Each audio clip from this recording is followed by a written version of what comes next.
How you doing? Awesome. Well, here, welcome to the Weekly Terry, where we go through everything Picard Season 3 showrunner Terry Matalas has tweeted about this week, which is weird because I had a Jonathan Frakes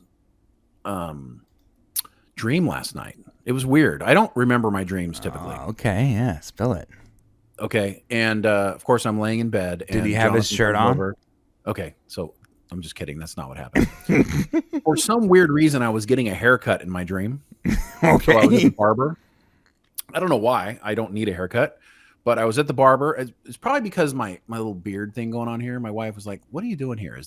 Why is that thing so pointy and long? What's happening?" Mm-hmm. And so I probably thought about it before bed. And so I'm getting my haircut, and all of a sudden I turn around and Jonathan Frakes is sitting on the couch talking to someone behind me, and I'm like, "That's Jonathan Frakes, right?" I got kind of excited, in my dream here. Mm-hmm. Of course, you don't realize you're dreaming.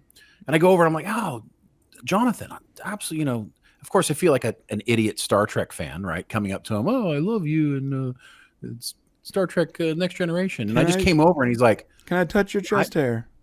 He looked up at me very seriously and said, "Oh, I know who you are. I've seen your videos and I hate you." And I went, "What?" Right? Jonathan Frakes hates me. So this whole dream about how he's mad at me, like, right, in these videos we've made, which are all great. Jonathan Frakes is always great. I have no idea why I thought that or why I dreamed it. But then the dream turned weird because Jonathan Frakes actually walked me out to my car. And when I got to my car, there were these like 6 young women out there, and they just looked like shouldn't be hanging out around the car. And they were just like loitering. So the moment I put my stuff in the car and Jonathan Frakes gets in the car with me, they basically like attack us and take my wallet, take everything in the car, and they rob us. They rob me and Jonathan Frakes in my dream.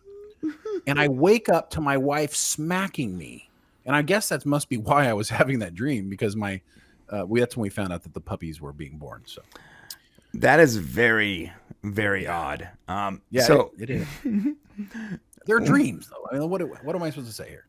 I don't know why, but just about every one of my Star Trek dreams ends in coitus, and I can't control that. So, all right, and moving on from that. So, so what was put out here is essentially Jeff Conway put out here that, and Terry Matalas like this, more Riker coming in Picard Season 3 in February, right at Jonathan Frakes and at Terry Matalas. And of course, Terry wrote back to him, "You're right. It's a fact." And as we know, Jonathan Frakes is going to be, let me tell you, you've never gotten this much great Jonathan Frakes in Star Trek. I mean, is that fair to say, Brian? Like in Picard Season 3, his character is there's more depth to his character than we've ever seen before. Right? Yeah. To be honest, I mean, this is not like a spoiler, but like I would say that the show might be called Picard, but it could be called Riker, and you wouldn't he has played such a big role in it. I think he's in every episode. I think. Yeah, I think you could probably say, it would be fair. You're right. The show really shouldn't be called Picard. But it is because it's Season 3 of Picard. It should be called The Next Generation. It should be called Star Trek Picard, The Next Generation. Right. I mean, it really should be called that because the show, I think there's as much Riker as there is Picard. There is just as much Riker as there is Picard. Maybe more. Honestly, maybe more. Possibly. Yeah. And Riker is Jonathan Frakes is really great. He is top tier, top of his game, Riker, for sure. He was really hesitant to come back to acting. I mean, he's such a director. I mean, he's a great director. He's directed all the stuff, all the sci-fi stuff he directs. And it took a little bit of convincing for him to actually do Picard Season 3. And I got to tell you, guys, it's like he never stopped acting. He's just so good. Yeah. It showed us how much we missed him. You guys are going to love Picard Season 3. You're right. We're going to say that about 150,000 times between now and February, but just it's a fact. Used to it. That's why. It is a fact. Hey, Todd Stashwick as Lobo. Yeah, I can see that. I mean, not over my boy Jason Momoa, but I could definitely see it. I think Terry liked that tweet, right? He retweeted it. course, you guys know him from 12 Monkeys. He was that character gets good as 12 Monkeys moves on, seasons 2 and 3. Yes. Yeah, he's great. Such Great a great actor. We got some other good stuff here. Oh, so Terry Matalas, there was a tweet put out about. There's been a lot of Quentin Tarantino tweets lately. I guess he's putting out like an 8-part series, and people are kind of clowning on him because he's like, oh, really stretching it out to do that last movie, huh, Quentin? Because of course Quentin Tarantino said he's only going to do 10 films and then he's done, right? Oh, or 12, whatever it was. And he's on his last one. Well, yeah, he's only got one more. So he's doing like this mini series, basically. I think it's probably going to be for HBO. It's going to be like an 8, But he's holding on to that last movie. Right. Yeah. So somebody put out here Quentin Tarantino's shortlist for the cast of Pulp Fiction, and it like lists it. And then Terry wrote, writing for Amanda Plummer as your first choice is always a good idea. Because as we know, Amanda Plummer plays Vadic in Picard season 3, which is one of the bad guys or gals. And one of the baddies. And we know that Amanda Plummer was a numero uno choice, and there was no other. So Honey Bunny. That's why he tweeted that. Yeah, it's very interesting about Quentin Tarantino, because I bet you he really wanted to make that Star Trek movie. I bet you he really wanted his last big movie to be this like balls out blockbuster Star Trek film that he can just like throw everything into. I sort of feel bad that he wasn't able to accomplish that. I'm actually kind of glad it didn't happen, because once you find out what it's about, then you're like, I don't know if you want that to be his last movie, because it was basically a gangster Star Trek movie. Right. Like, I wanted to see it, but I don't want it to be part of the Star Trek canon. I mean, I agree. And his last movie needs to be epic. I guess Quentin Tarantino saying that his most recent movie, the one about Hollywood and the murders that happened, is his best movie. I don't think so. I don't think so. I mean, you look at Reservoir Dogs or Pulp Fiction; those have to be. Or, I mean, Kill Bill. I think all those are better than what he did there. Yeah, I think. I mean, you know me. My one of my favorite movies of all time is Dusk Till Dawn. Yes, yeah, great movie. That wasn't one of his though. I don't think it was Robert. Wasn't it Robert Rodriguez? I think didn't he write it? I think he was part of it, but I don't think it's one of his official movies. Is it? Is it one of his official 10? It could be, but I thought he did that in coordination with the other guy.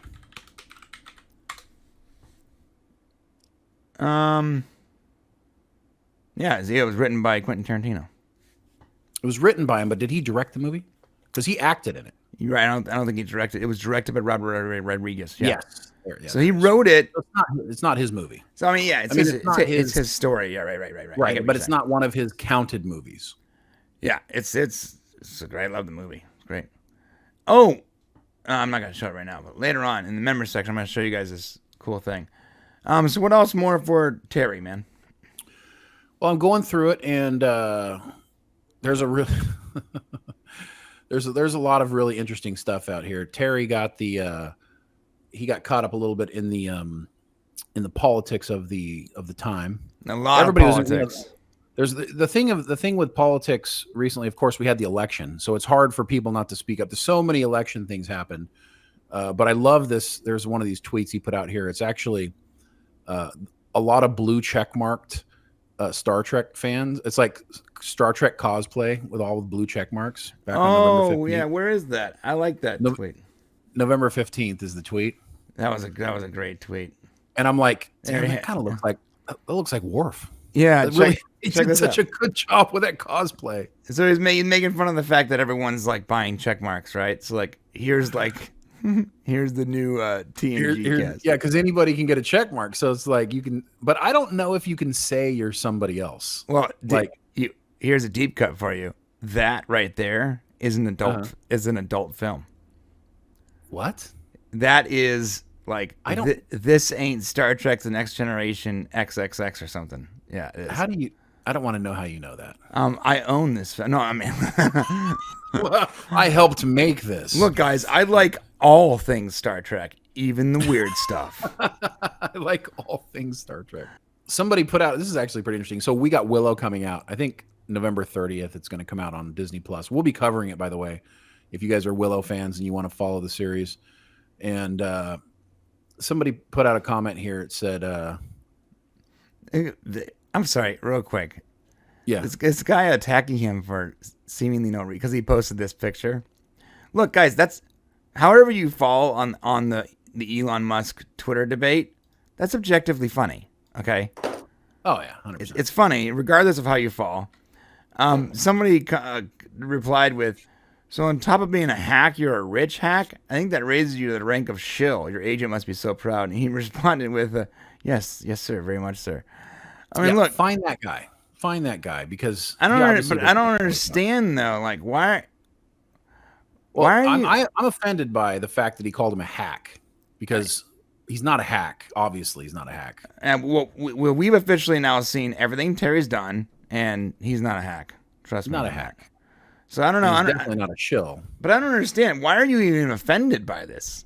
Like, Because people are offended by everything they don't agree with. And that's the problem with the world. I don't want to do a rant here, but seriously, if you're offended by what somebody else does that has nothing to do with you, your family, or your life, you need to go take a deep breath, go drink a glass of water, and shut the hell up.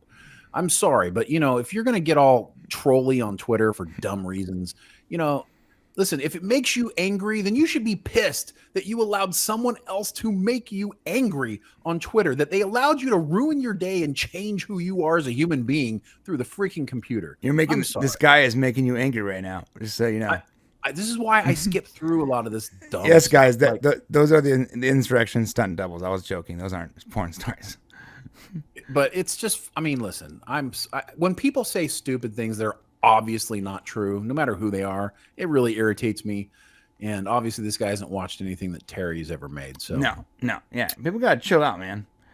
Not much of the Trek. Because the election, it was very, very heavy on the somebody did say they wanted a Picard season 3 Happy Meal at McDonald's. Okay. And Terry was absolutely, me too. Let's get that. And listen, it wouldn't surprise me at all if there was some sort of Star Trek Happy Meal coming up. That would be fantastic. I doubt it. Why? They do it all stuff. They're doing stuff all the time. They're not gonna do that. You think it's all cartoons now? Yeah, it's all cartoons, all kid crap now. And plus, it costs like $36 for a Happy Meal now, so it's really tough in the current economy.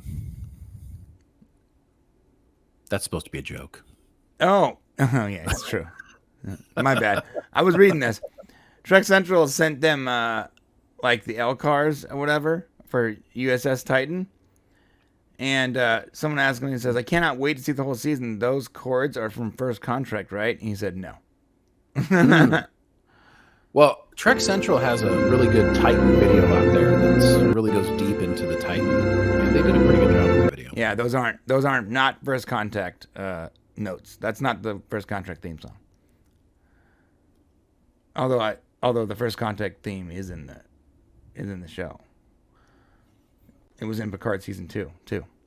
You're right. All right, so that's about it for Weekly Terry. It's been thin. It was thin, and you guys can blame politics. Stupid politics. Stupid politics always ruining everything. I'm hoping now that election time is over, we can just kind of move on with the whole. Let's get back to like fun stuff again. Look, real. Verified accounts. We've been saying this this is the Wish version. Listen, I'm holding all judgment on to see what happens. It's literally a man with a mustache and a cigar. Oh. Well, that was a great scene, by the way, in that movie. But I do have to admit that Matt Vader 74 has a blue check mark now, and I did like scroll through and like slow down and go, whoa, wait, what's that?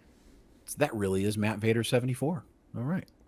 So it does make you like stop for a second and make sure that somebody's got, if they're verified. Of course, we couldn't get verified because we don't Apple. So yeah, I found out this is before Elon Musk. I just found out recently though that a buddy of mine who has like 300 followers and a small Twitch channel, and he doesn't even try, somehow got verified, like actually verified.